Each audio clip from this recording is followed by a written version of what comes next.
You're tuning into the Wild, Weird, and Sometimes Normal podcast. If you have a story or a guest recommendation that you think others need to hear, email me at wildweirdandsometimesnormal@gmail.com. Let's get this started. Alex and Brett, kick it! Wild. Wild. Weird. And sometimes wild. Weird. Wild. Weird. Wild. Weird.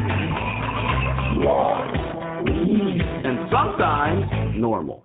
Are you looking to buy a home in New Jersey, escape the city and move to the suburbs? Finally purchase a vacation home on the lake or down the shore? Maybe you're one of the lucky ones who are retiring and moving out of state. If so, let me help you. Keller Williams and the Real Estate Professional Group have what you need to make your goals come true. Reach out and have a conversation with someone who will put you first. Contact Brian McCoach at 856-321-1212 or email brianmccoach@kw.com. Welcome to another episode of Wild, Weird, and Sometimes Normal. I'm your host, Brian, and today I have Jason Didner on. He is a singer, songwriter, musician, man of many talents, and he makes Jersey rock with Jersey humor and heart. Welcome, Jason.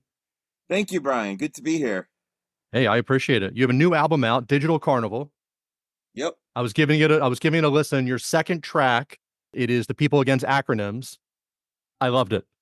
It was, the more I listened to it, and I'm picking up in the background. I'm like, okay. Went to song 3. I was like, Alexa, go back one. So I listened to that, and that was happening over breakfast today. I think the album's good, man. It has a nice approach to it. There is, you're talking about our overlords a little bit of the great computer, and the algorithms coming after us. Was this an intentional road that you went down?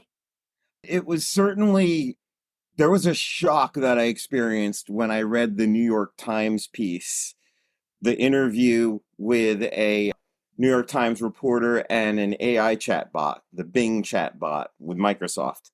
He interviewed the chatbot, and the chatbot told him it loved him and that he should leave his wife for the chatbot.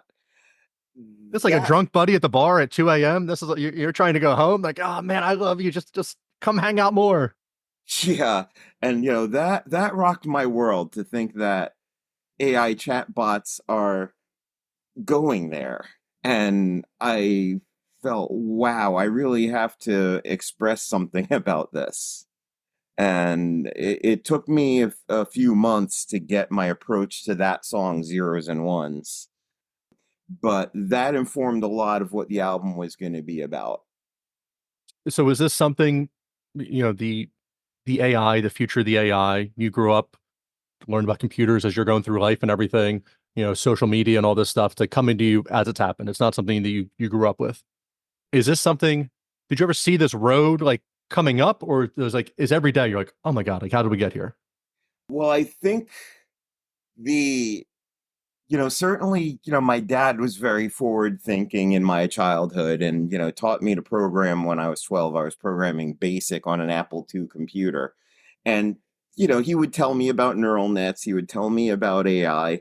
He would tell me one day that I would be selling my music online without anyone needing a cassette or a record. They'll be able to listen right on the computer. And damn if he wasn't right about that. But then there's all this unintended consequence. I mean, when you look at the disinformation that's spread on social media and how the algorithm pushes that because it presses the outrage button, and that to me was unintended consequence that we're now living with. I was amazed that when I look back at my lyrics, I was amazed that I wasn't writing science fiction. I was writing about what is. Yeah, your dad was definitely very forward thinking. He's not Elon Musk, is he? Like, this seemed like very out of an Elon Musk playbook of him telling you everything that's happening in the future, then it comes to pass. No, that he's not. But I mean, he was programming on punch cards in the 60s and, took that all the way to, today he's of course, processing photos, he's doing digital and photography and videography and doing stock photo, creating stock photos.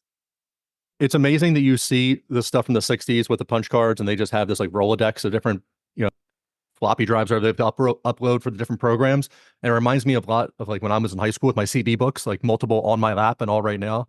And I don't understand how the kids now, like they're texting and driving and swerving all over the place. And like I have 15 CD books open. I have to try to find Guns N' Roses, Use Your Illusion as I'm doing like 60 on a back road. Like, what are you people talking about? But I do think that's pretty amazing. Just like the programs that they were coming up with, you're talking about with your dad doing that and how we even advanced past, to get to here, it just kind of seems crazy. Yeah. So we have these. We'll cover everything. Whatever path you want to go down, I'm on for. But once we start on this whole digital thing, it kind of gets me a little riled up. Sure. It just seems there shows all these unintended consequences. Netflix had a good documentary and was talking about Mark Zuckerberg and his Facebook and how they just know at what point to push a story to you, at what point to push a notification, just to get like 5 more seconds, give you that dopamine hit to have you like 5 more seconds. And they know like, oh, hey, at 10 o'clock, Brian takes his coffee break and he's going to jump on his phone for 2 minutes. And like, we have to put like the most top content there to draw him in. You're talking about, the fake news, the fake outrage and all these things just to keep people going. But a lot of it, social media is nice, like, I don't know how close your parents are to you or whatever it is, or, technological, whatever they have. But if you have family across the country, you can post photos of your kids, you post photos of your shows. Like this, like probably great for you to push your music out, like all this stuff. And you think it's all this kumbaya stuff, but then like what feeds the stuff is outrage, is moral outrage, is societal outrage. And it just seems like a bad combination. Yeah. Yeah. I mean, social media has been a blessing in as far as getting to know kids from high school that I didn't know them that well then. I know them better now. And it's a blessing in that I can reach people with my music. They can be anywhere in the world. They have been anywhere in the world. That part's wonderful. But then, yeah, you get all the outrage, the clickbait, the fake news. Yeah, it's a lot. It's exhausting. Spam. Yeah. Yeah, just nonstop. The And that phishing. prince in Africa who wants to send me Bitcoin, if I just hold it and he's gonna come, like he never delivers, and I just keep giving him all my banking information. Like, how come he never holds up his end? Yeah, I mean, I just didn't anyone teach him anything? Right? Your word is your bond. That's it. Nothing there. Nothing. That's great. So, how long have you been making music for?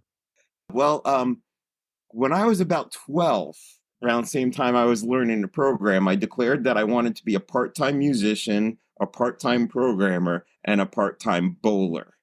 Fast forward 41 years, and I am a full-time IT guy and a part-time musician. So What about the only bowling? thing that people ask me that the bowling didn't really pan out. I wasn't consistent enough. Oh man, bowling and golf are the two sports I hate the most because it's just the same motion all the time, and then you should be good. And then at the driving range, I'll smack a ball. I'm like, oh, Tiger Woods out here. Then next time it just hooks so far left and it's just a complete shank. I'm like, I changed nothing. Like, why did the ball do that? That's what like my question is. Fractions of centimeters, man. Fractions of Yeah, centimeters. it is maddening. You watch those guys, and even just bowling, and like they bowl 295 and they're going to lose the match. And you're like, how did that happen? It's crazy. Hmm. So full time programmer, part time musician. You've been doing this now, several decades. When did you start recording? Okay, so when I was like 11, 12, we had a tape deck in the house, like the kind that you dictate with. I used that to record a trumpet part because that was my instrument at the time. And then I would play back the tape deck and I would add another layer of trumpet along with it. I just loved harmony that much. So that was my first inkling that I loved the idea of like recording, playing back, playing along with the playback. So I've already the idea of overdubbing, of multi-track recording is enticing me. Flash forward to when I'm 17, I won music contest in high school, and with that money I bought my first 4-track recorder, 4-track cassette. That allowed me to record the guitar and then go back and record a lead guitar over it, go back, record a vocal over it. And I loved that, and I would make demos that way. And when I was in bands, we would scrounge up the money to go into a studio and make a demo to try to get gigs. That was through my college years.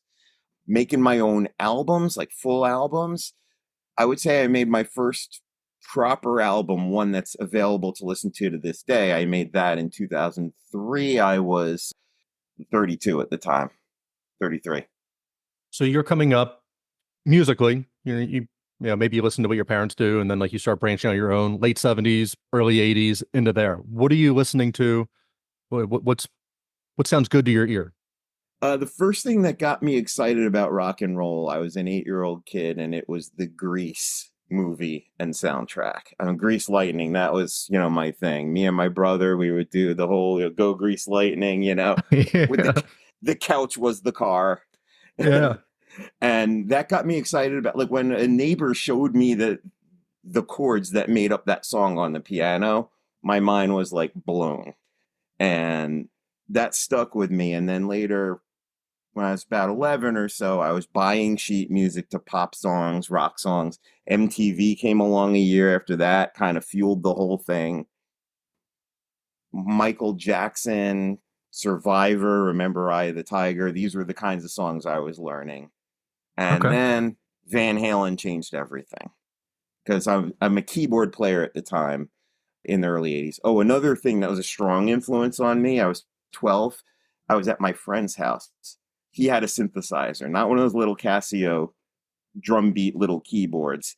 He had a full-blown professional synthesizer, and he knew how to coax sounds out of it. He was covering Jump, and it sounded just like the record. And I was gobsmacked by the whole thing, and I wanted a synthesizer. What I ended up with was a little Casio keyboard with a drum beat, but I loved it, and I used it like constantly. And that to me was my synthesizer until I could get a synthesizer that I could actually tweak and program the sounds. So you mentioned playing the trumpet, playing the piano, keyboards, even at 8 years old. Who was inspiring you musically within your life to go after this? Let's see. So when I started covering Van Halen's Jump, I got very interested in Van Halen as a keyboardist. And then when they got with Sammy Hagar in 86, and I learned those keyboard songs, I ate them right up. I went to my first rock concert, which was Van Halen. That's when seeing Eddie Van Halen as a guitarist for 2 hours, seeing him play Eruption for the first time and hearing that be my first version of Van Halen playing Eruption ever, being in the room like that, way back at the arena, but seeing that much joy come out of his body language and hearing that much sound come from his guitar made me really want to learn the guitar. And to this day, now it's the guitar, it's keyboards. I learned bass along the way. I just learned drums during the pandemic. A big influence in my life is not only Eddie Van Halen, but now his son Wolfgang, who is a multi-instrumentalist, who makes all his own recordings, records all the parts on the record. After Eddie passed away and Wolfgang released a tribute to him and then started releasing his Mammoth tracks, that's his project and band name. After he did that, I felt inspired to learn the drums so I could become a complete multi-instrumentalist. So Yeah, they play his stuff on MMR all the time, and the kid sounds amazing. Oh yeah. And he's great. We've seen him live a bunch of times. They're my daughter's favorite band now. She's 13. Just like coming full circle. You're starting with the dad, and then she's with the son. So that's funny. Yeah. So do you find, you're talking about reading sheet music and buying sheet music and playing. Do you find that helps you learn different instruments that like, you're like, oh, once I know, what this says, and I recognize it, what it means on a drum kit, or I recognize it on the piano or the bass or anything, does that make it easier for you? Or is each time just this like whole process, you're like, oh, here we go, square one? Well, with the sheet music, that was more when I was a kid, the sheet music. When I was starting to learn guitar, I would buy Guitar Magazine, and they would have the guitar parts written out in the magazine, and they call it tablature, what fret, what string, that's all notated out underneath the notes. So by the time I got to drums, I was learning on YouTube rather than with sheet music. I wish YouTube was around. Like everybody wants to play guitar or be in a band or something, right? And you did it, so that's good. Then there's the people like me who's like, oh, that'd be great, but musically I'm not inclined. But I went and I bought a tabs book. I went to Guitar Center. I'm left-handed. I got a left-handed guitar, an acoustic one. I was like, well, I'll start with this and work my way up. And then just some of the parts, like without having YouTube there or a person to show you, I was like, what the hell does this mean? Like this is not happening, like I see what the instructions say, but like I cannot make it happen. But now there's YouTube, there's I forget the name of the program that you can like plug it into your PlayStation and it'll come on TV and it's almost like Rock Band, but for a real guitar. Rocksmith, I think. Rocksmith, yeah. So people are telling me about this, and it's like, man, like these kids, it's like so amazing. You still put the work in, but there's something they're showing you if you're doing it right. Where I'm like plinking away at like Mary Had a Little Lamb, and then trying to also like mix in some like the '90s stuff that I like. I'm like, none of this sounds like anything, and I could just spend the last 2 hours doing something else. I teach differently. I actually offer guitar lessons on my website. You know, you can actually go into my shop, pick out guitar lessons, put in the shopping cart. We schedule a lesson. I do it over Zoom. I start you right on the songs that you want to learn. I don't start you on like all the Mary Had a Little Lamb stuff. People don't want to stick around for it. Then you're like, this isn't cool. Like I'm gonna go show my buddies. I know Mary Had a Little Lamb, but like if you like the music that you're learning, then you're more inspired to be like, oh, I want to keep playing Van Halen, or I want to keep doing whatever. I just needed that live person. Well, I probably need a lot more than a live person, but not even having that option, I'm like, what is this magazine saying to me? That's it. I mean, like if you're going to learn a song that's 3 notes on one string, like Mary Had a Little Lamb, why not make it Another Brick in the Wall by Pink Floyd? It's Much same. cooler. Yeah. I would have got invited to all these different lunch tables in high school. Instead, it was like, stay at the one you're at, man. Just stay at the Mary Had a Little Lamb one. God damn it. Let me move up. No, so that's cool. And I like that you can do that. I think that's better for the kids. Like meet them where they're at. This will always find to be, so you're in Jersey. Are you North Jersey, Central, South? Do you believe in Central Jersey? North Jersey, Central Jersey is definitely a thing. However, you have to understand the way that that's divided up as well. New Jersey is basically Taylor ham territory to the north, pork roll territory to the south. Same food called 2 different names. Yeah.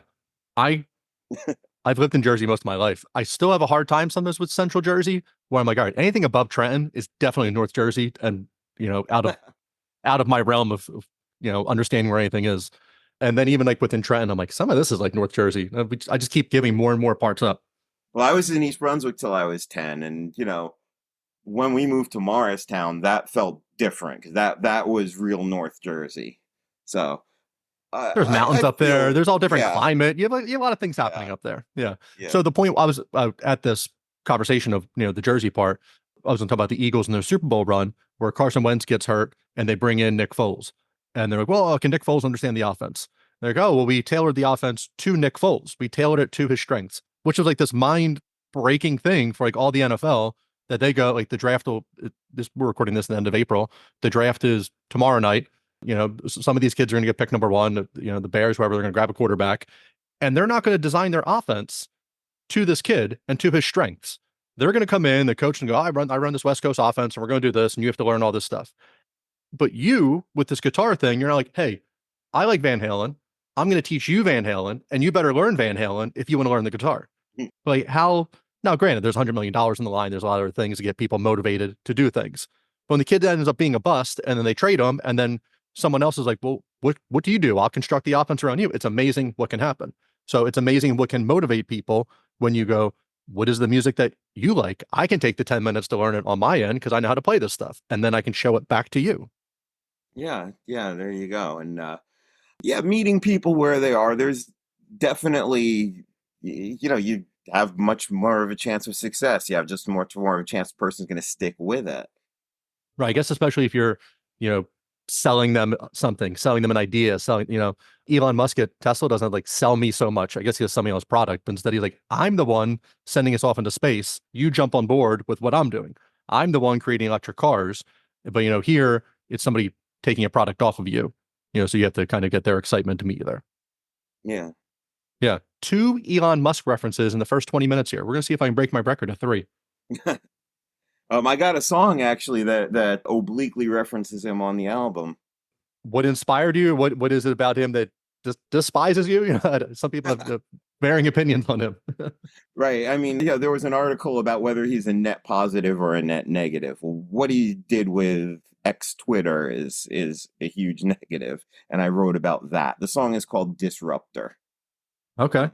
He Yeah. pro- he promised that he wasn't going to turn Twitter into a hellscape was his word.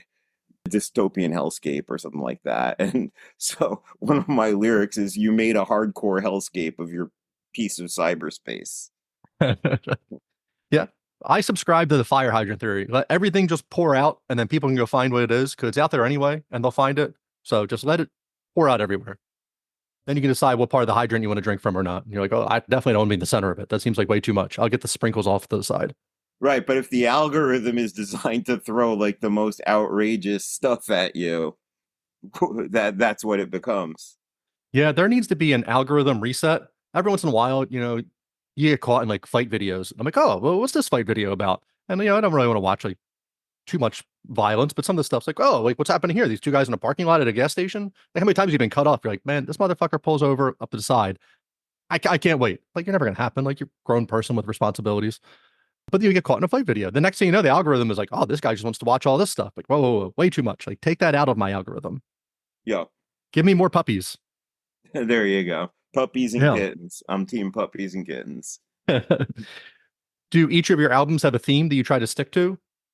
Yeah, yeah, actually, up to this point, they have. That could change, but the previous one was called Side Effects, and that largely had a theme about how the things we want in life that are good for us do come with side effects, but sometimes you're still better off taking the thing anyway. Speaking of net positives, net negatives, my wife, Amy, she and I went through an organ transplant together. I donated a kidney to her.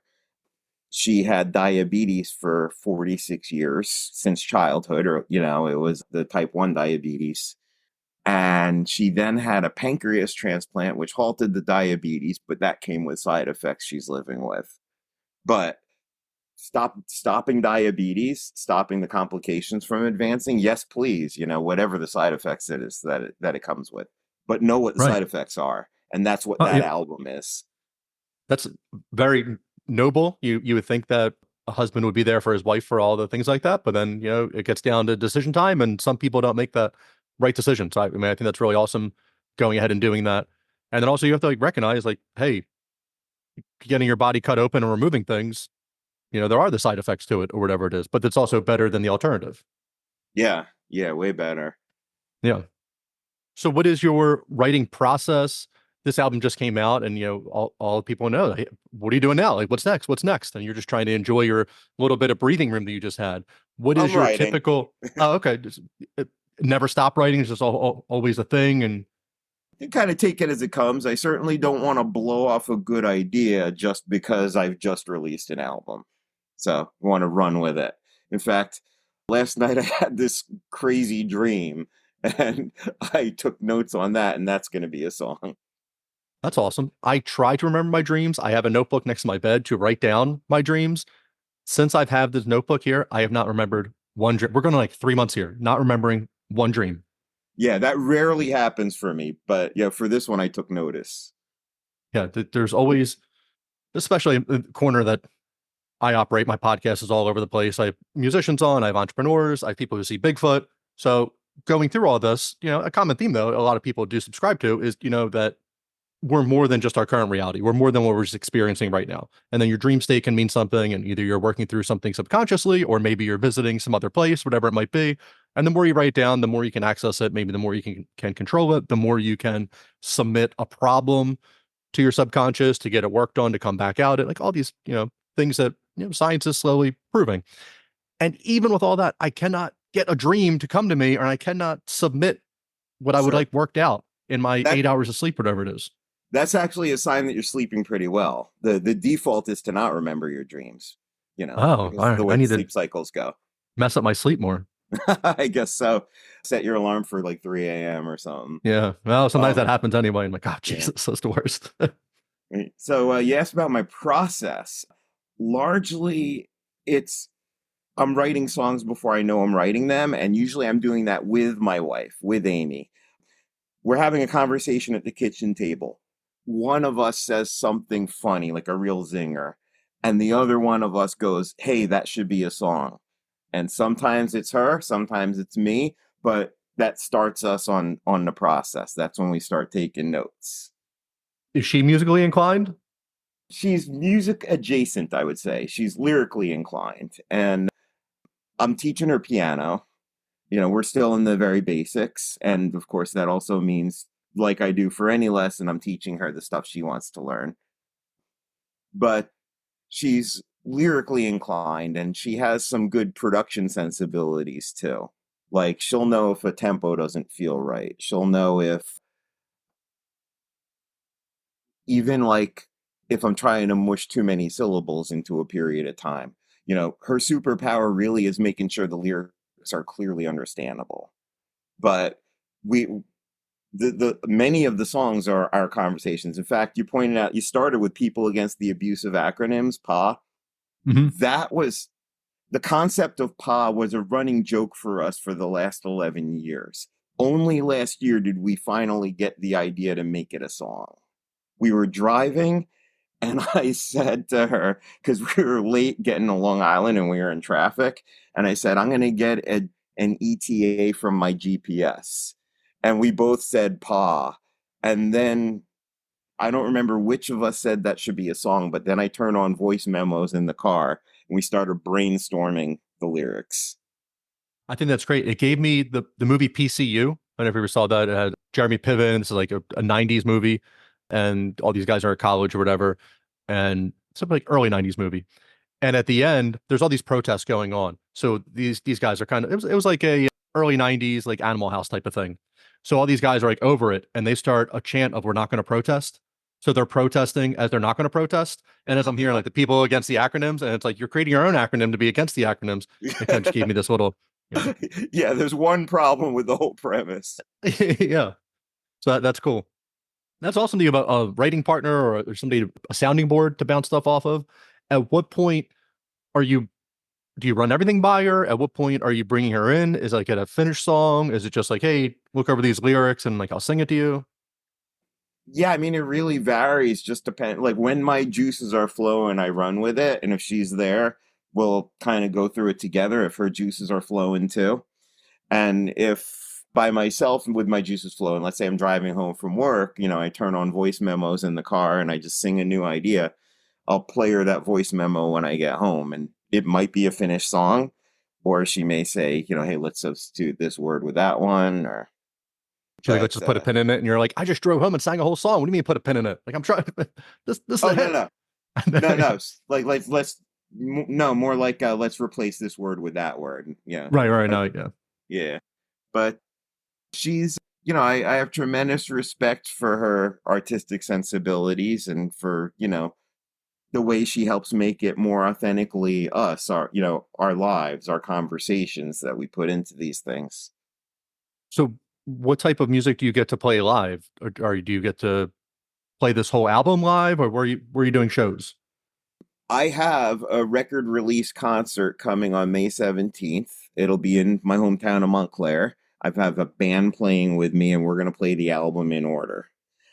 We've played highlights from the album along with other stuff from my catalog, like, at a place in Asbury Park. We did this also. There's a coffee house that we play at, and, we'll play songs from like throughout my 20 plus years of songwriting. And we throw in some covers in a longer show. How often do you get to go out and play live? Live is not all that frequent. It's really kind of averages out to once every 2 months, but I'll also go 3 months with nothing and then play 3 shows in a week. It all kind of depends on when the opportunities roll my way. Yeah. Okay. So I went to Asbury Park for the first time, I guess last year. Springsteen fan, so I heard about it my whole life, So, and yep. broken downtown and all this stuff.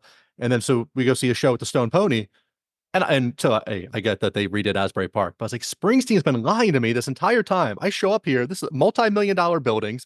Stone Pony is like, it might as well be on the beach. And he's like, oh, I have to go to the Stone Pony tonight and play. I'm like, do you, Bruce? You have to go next to the beach and play music? Like, this sounds so terrible.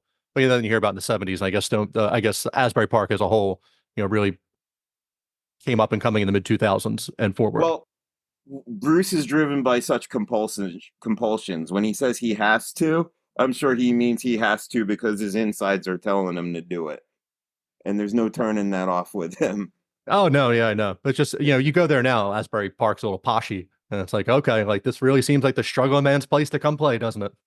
Right. Well, he had a very funny line in his Broadway one man show.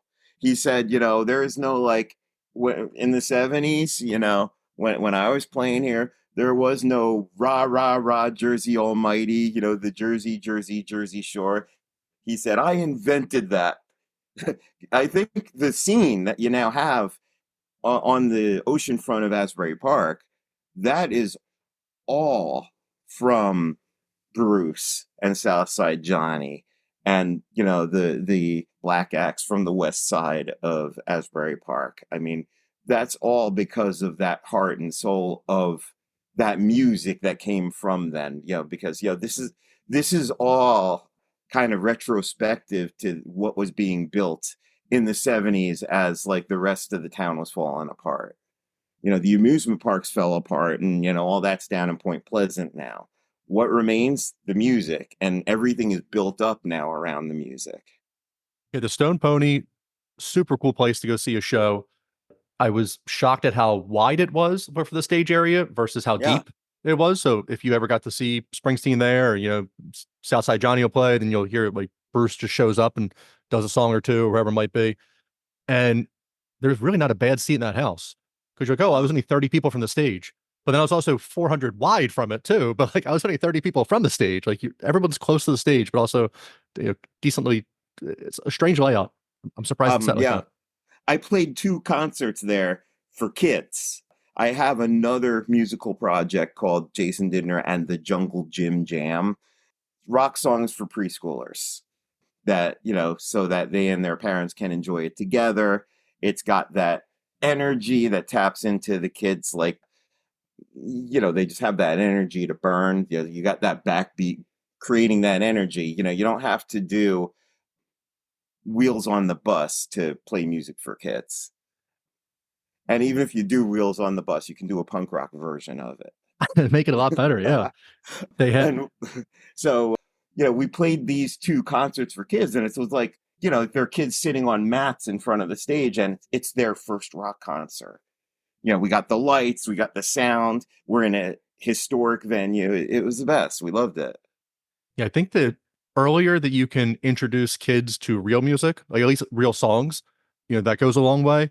And then slowly transition to like the real artist because they have Kids Bop is the thing. They'll sing, it's mostly like pop covers that Yeah. they're doing, but they'll sing whoever it is, Taylor Swift or Imagine Dragons, and they do it as like little kids do it. So that was an easy transition from the Wheels on the Bus when I was like, I cannot take this like one more time. Like I'd rather listen to this stuff. And the faster I can get them to the real artist, like that was another like godsend of like saving my sanity. Right. But if I'm going to talk about kids' music, I should really talk about Kindy, which is a mashup of kids' music and indie music. There are hundreds of artists, wonderful artists, who create authentic music that they love to make, that kids and parents love together. They're very creative in their presentation on stage. They're wildly creative in the production that they create. Most of them are multi-genre, and there's a Grammy category of children's album, and these Kindy artists often win them. I didn't think I realized there was a Grammy option for that. Anything that you can do to involve the kids more to get them like that's your up and coming base, Yeah. for what you can do. I find it so the first show that I took my son, he is 11 now, turning 11. And when he was 7, we went Dave Hawes, punk rocker, now he does like Americana type of thing. And he was playing a King of Prussia. And it was this Under the Stars series that they do. And a bunch of like legitimate acts will come through there. And I forget that I texted a buddy. I was like, hey man, like let's go see Hawes. And as I was going to buy tickets, I saw kids like 12 and under were free. It's like, dude, like, should we bring our kids? Like, this will be pretty cool. Like, he's got sons the same age as mine. So we bring them out there and it's just this open park and everyone's sitting down doing all this stuff. Well, as he's playing, like the kids like just start creeping closer and closer to the stage. To one point, Dave was just like, do you guys want to come on stage with me? And like 50 kids rush the stage and they're all dancing next to him, jumping up and down. It's like this flat, I don't even know, it's just got this kind of like flat stage. And they're all jumping around, like having a great time. My son loved it, had so much fun with it. I'm like, this is what more mainstream artists need to do. Not have kids on stage, I get that. But another example, a buddy texted me yesterday. He's like, oh, Imagine Dragons is coming through Camden. My son loves them. So implying that, like, hey, maybe our kids can go. It's a Tuesday night. Imagine Dragons. Like, yeah, do they have adults who like them? I'm sure. Also, every single kid I know loves Imagine Dragons. So from like 6 to 12, you have this giant audience, but you're not going on until 9 o'clock at night in Camden on a Tuesday night. I get you can't play every Friday and Saturday, or Friday, Saturday, Sunday. But like some artist is not, mainstream artist is not taking this idea of, you know what, I'm going to have my Saturday shows, they start at 6 p.m. I'm going to have a 6 p.m. show. I'm going to get these kids coming in because in 20 years, I'm not going to go see Imagine Dragons. I'm going to be an old man. I got to go take a nap. But guess what? When they want to charge $500 a ticket, it's going to be my kid going like, that was the first show I was at. Or like, I would go with all my buddies like, hey, we're going to get together again. And I think there's just like this missing piece that there's mainstream artists out there that can capitalize on it. Yeah. Yeah, that's true. So it'll be interesting. And I like the kindy. I think that's pretty cool that they have that. And then, you know, your jamboree band for kids, you know, anything to get the kids involved with the parents. You're bringing them out. I have to find a babysitter. Oh, I can't bring your kids, man. It music for everybody. Definitely. Yeah. So I think that's awesome. So do you have your live show coming up May 17th, right? As an album release, right? Yep. Also doing a streaming concert Friday, May 3rd. So anyone anywhere in the world can tune into it. It'd be weird hours, I guess, for my friends in Europe, but set an alarm. I've gotten up at 5 a.m. to do podcasts with people in Europe as they're like, well, how about 9 p.m. my time? I'm like, I don't even know what that is in my time, but I'll get up super early and you can have lunch as we talk. Yep. Yeah. So I think that's awesome. All right. So we covered that. We covered the band. No, I think that's great. So you're streaming everywhere, right? Yeah. Okay. You have your website. What's your website? My name, jasondidner.com. And so that has all access to your music lessons that you do. And this is on Zoom. So anybody in the country, anybody, you know, world, I guess, like can purchase, right? Anybody It could be international. Sure. Yeah. Yeah. That's awesome. Okay. I think that's awesome, man. Do you have anything else you want to cover? Oh, well, just want to thank you for, having this conversation with me and sharing it with those who follow you. And I'm looking forward to turning my small but mighty following onto your podcast too. I appreciate it. People helping people. Yeah. That's awesome. Okay. So this will come out. I will put all of your links in the show notes so people can find you. They can access your records and everything and listen to your music. I had a great time listening to your new album this morning. I think it's I just liked it. It was catchy. The acronym song's still sticking with me. Probably give it another spin as I go make lunch. Have you seen the video? I did not see the video. No, I didn't even know we had video option. This is great. Yeah. Kind of went with the whole, if you think of the Bob Dylan Subterranean Homesick Blues video where he's got the cue cards, I'm doing that with the acronyms.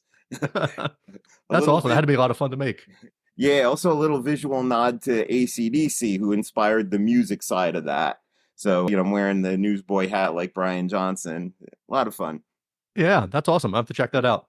But hey, I really appreciate you coming on. Thank you so much. I'll show you a link to the show. You can post it and do everything you do. But I wish you the best of luck.